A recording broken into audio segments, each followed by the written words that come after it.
हाय, मी Anuya. Welcome to Anuya feeds. आज आपण करतोय एक व्हेज फ्रँकी.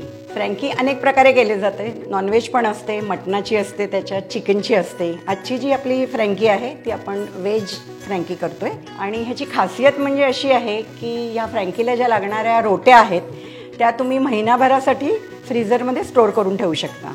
म्हणजे मग तुम्हाला कधी फ्रँकी करायची इच्छा झाली की त्या काढायच्या आणि फ्रँकी करायची. मग करूया सुरुवात. चला.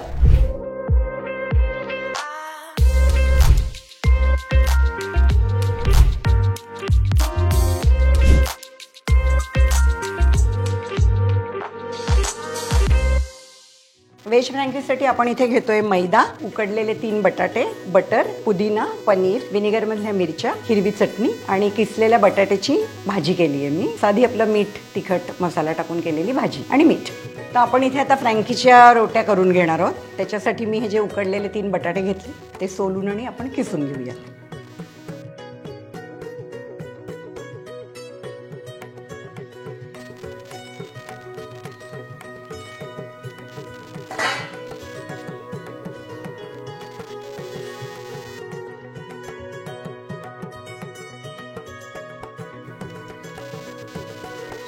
आता हे 3 बटाटे मी किसून घेते.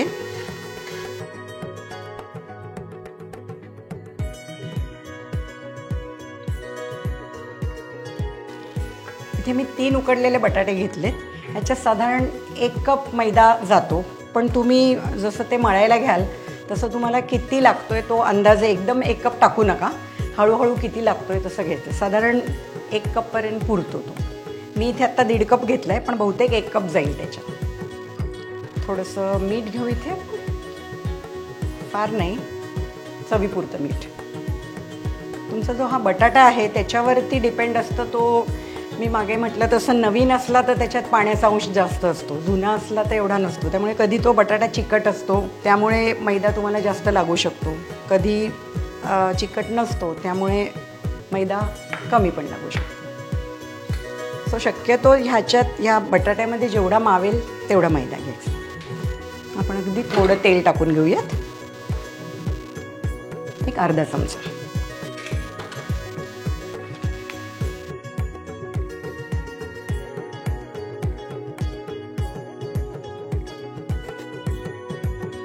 मी इथे फ्रँकीसाठी मैदा घेतलाय. तुम्हाला हवं असेल तर अर्धा मैदा अर्धी गव्हाची कणिक पण घेऊ शकता.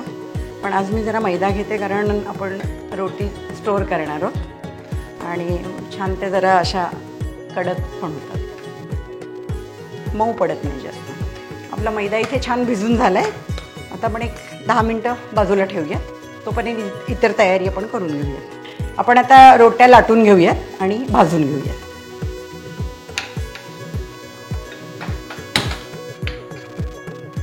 ह्याचे आपण सारखे असे गोळे करून घेऊयात, म्हणजे ह्याचे बॉल्स करून घेऊयात इक्वल.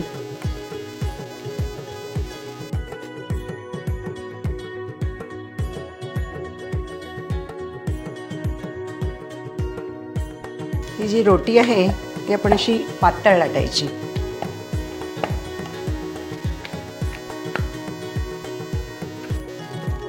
ही आपण जेव्हा स्टोअर करतो तेव्हा फार भाजायची नाही ह्याला. असे आता थोडे बबल्स आले की ती टर्न करायची.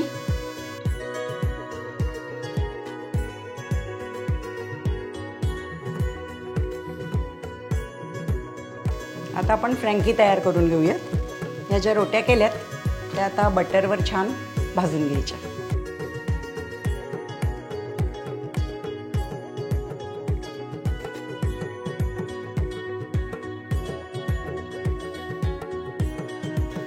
आता मी जरा गॅस बंद करते कारण सगळं स्टफिंग भरून घेणार आहे.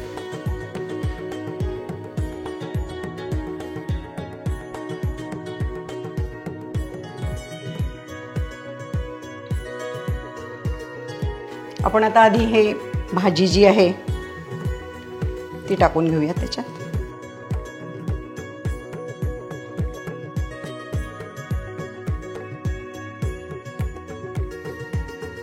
ह्याच्यावर आपण टाकतोय ही विनेगरमधली मिरची. थोडी अशी मस्त लागते, जरा थोडासा एक झटका असतो त्याचा.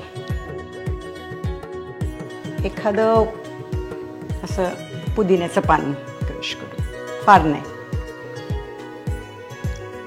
थोडंसं पनीर, मी इथे असं पनीर अगदी प्लेन ठेवले. तुम्ही हवं तर थोडं सॉते करून पण घेऊ शकता. तुमच्या आवडीचं जे काय असेल ते टाकून, चाट मसाला, कोथिंबीर, लसूण काही टाकून तुम्ही ते घेऊ शकता. इथे मी ही हिरवी चटणी घेतली. तुम्हाला पाहिजे ती तुमच्या आवडीची चटणी, शेजवान सॉस, शेजवान चटणी किंवा जे काय पाहिजे ती चटणी घेऊ शकता.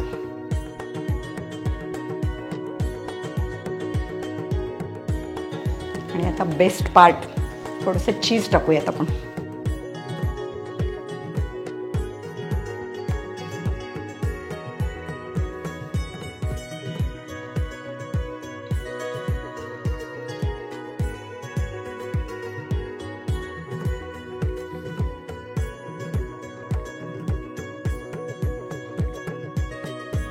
त्याला आपण टूथपिक लावून घेऊयात. वरनं मी जरा थोडीशीच लावते अशी जस्ट अलगद, कारण मी थोडी परत ह्याला अशी भाजून घेणार आहे.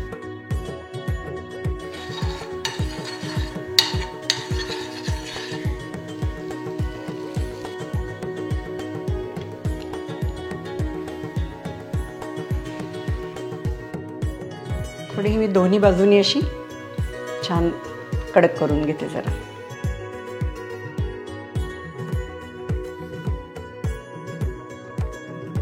आपली फ्रँकी इथे तयार झाली आहे.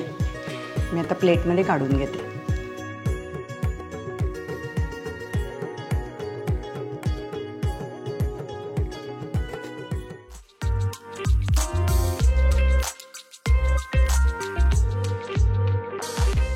इथे या आपल्या फ्रँकी तयार आहेत. मी ज्या रोट्या केल्या होत्या त्या बाकी सगळ्या मी फ्रीझरमध्ये ठेवल्या आणि त्यातल्या मी 2 रोटीची फ्रँकी केली आहे. आणि तुम्हाला स्टोअर करायला तुम्ही ती आयदर फॉईल पेपरमध्ये रॅप करून किंवा झिपलॉकच्या पिशवीत पण तुम्ही ठेवू शकता आणि महिनाभर त्याला नक्कीच काही होत नाही. तर तुम्हाला माझी ही रेसिपी कशी वाटली तुम्ही नक्की करून बघा. कमेंट करून मला कळवा आवडली का ते. आणि लाईक करा, शेअर करा, सबस्क्राईब करा आणि इन्स्टावरती मला अनुया फीड्सला फॉलो करा.